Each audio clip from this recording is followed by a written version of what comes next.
जगज्जालपालं कचडकन्दमालं शरच्चन्द्रभालं महादैत्यकालं नवोनीलकायं दुरावारमायं सुपद्मासहायं भजेऽहम्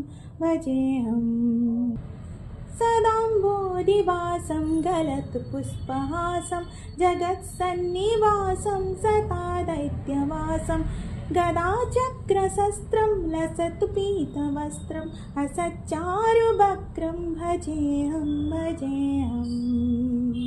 रमाकण्ठहारं श्रुतिव्रातसारं जलान्तर्विहारं धराभारहारं चिदानन्दरूपं आरोग्यस्वरूपं धृतानेकरूपं भजेऽहम् जराजन्महि